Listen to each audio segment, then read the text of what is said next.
Am I audible to all of you? Thank you. So, good evening. Thanks Mark and Dr. Anup. They have covered some of the important points which even I will be touching upon today.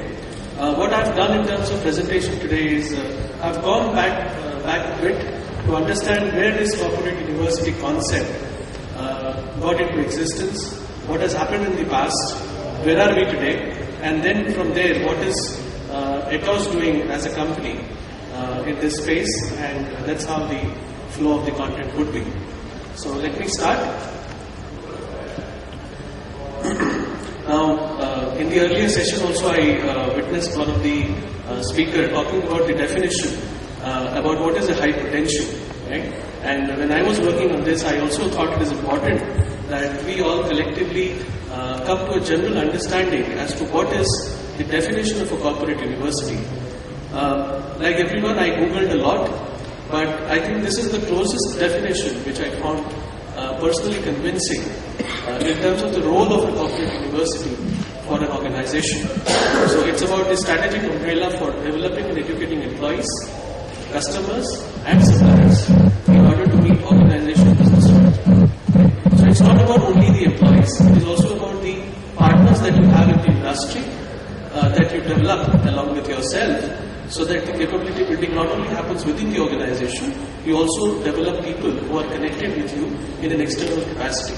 Okay? I think this is the closest definition that I felt is good, part of sharing.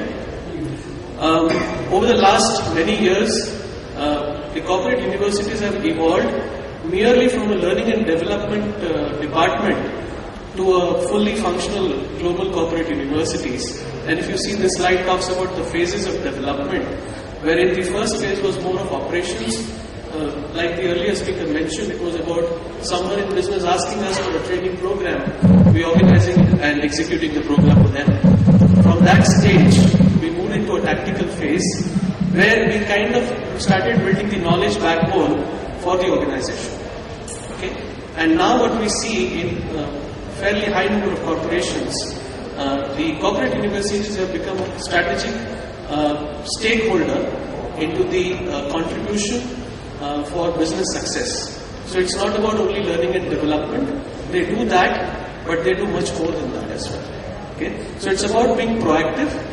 It's about connecting to all the stakeholders in the organization, building relationship, and making organization competitive in the market. That is, I think, the current trend. Also, if you see in the earlier stages, there were brick and mortar universities that were existing. Okay? Nowadays, we hear virtual universities or online universities. So it's not necessary that there is a university at one place in the globe where people go and get trained. A virtual university can be functioning from anywhere, but their presence is felt by the actions that they take, by the content that they generate for the organization, and more importantly, how they connect with their employees, no matter in which geography they exist. Yeah? So this is a sum up of what all things can a corporate university do. Okay? So right from being strategic to the organizational objectives, it is also about creating knowledge, that is organizational content which is relevant and in the context of the business. The content is developed. Corporate universities in my organization play a very vital role in imbibing culture changes.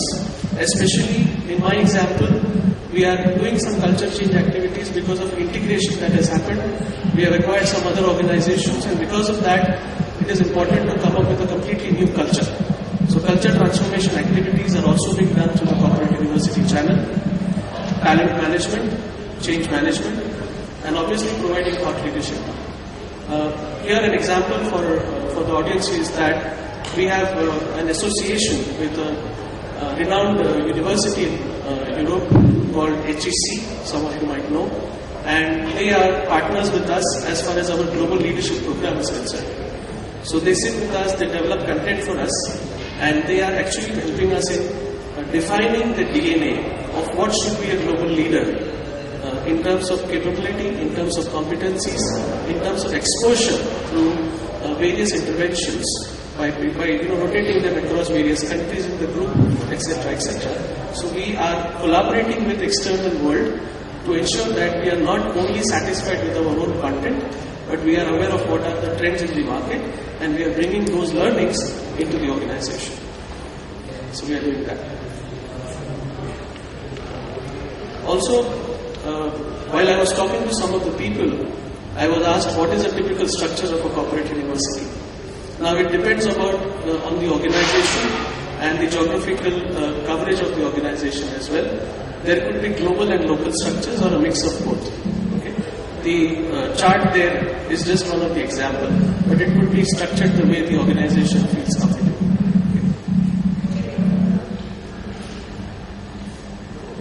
What are some of the advantages of a corporate university? While many of them, I think the first 2 points are very important. The content which is generated by the university is fairly in context with the business requirement. That's one.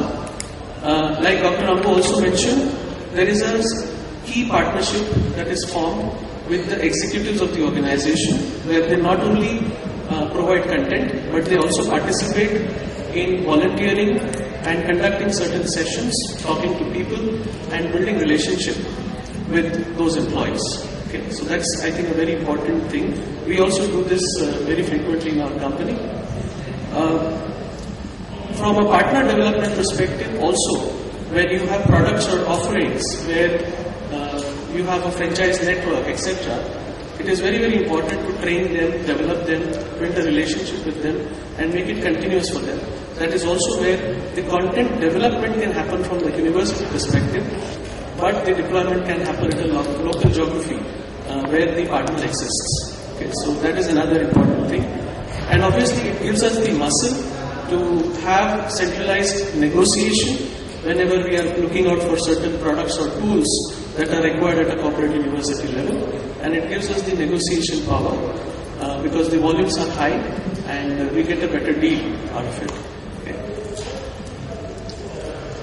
What are some of the challenges that we face?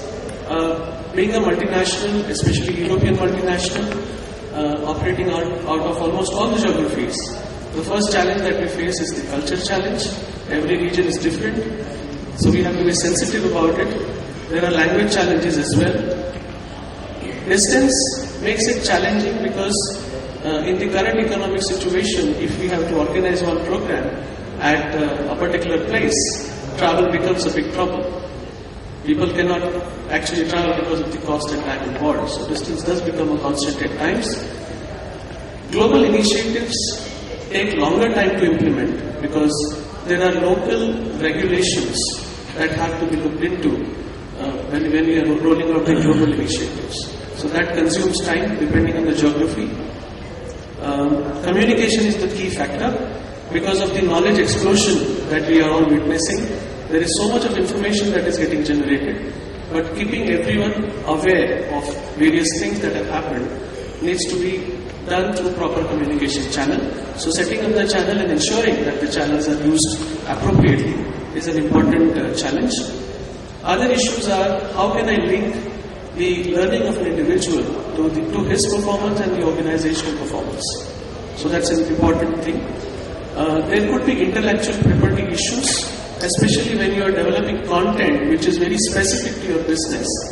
How can I protect that content from being passed on to some other person in the industry who could be my competitor? So, and how do I protect myself? So that could be an issue. Other issues are budgets, and of course, in the current situation, adding people to the team, especially in the support functions, does become a challenge at times. Yeah. So these are largely the issues that we face as well. So to sum it up, what we do in Atos, we do fairly most of the required things in the company. So this is just a snapshot of it. There is a website that you can visit, atos.net. A couple of people outside asked me, what does Atos do? Is it into manufacturing? Is it into IT? So I will not spend much of time, but I'll put one statement. We are into IT and we do Olympics. So that is my way of recognizing the organization. I think I come to the end of the presentation now, and we will take up questions later. I think you had some queries, so we'll take them. best help you out.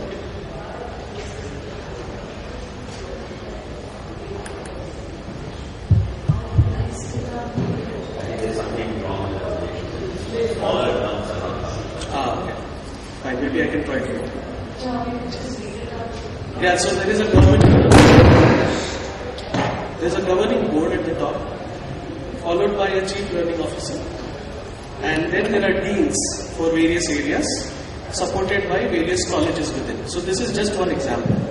It could be anywhere. Mark, how are you? But I'm done. Thank you.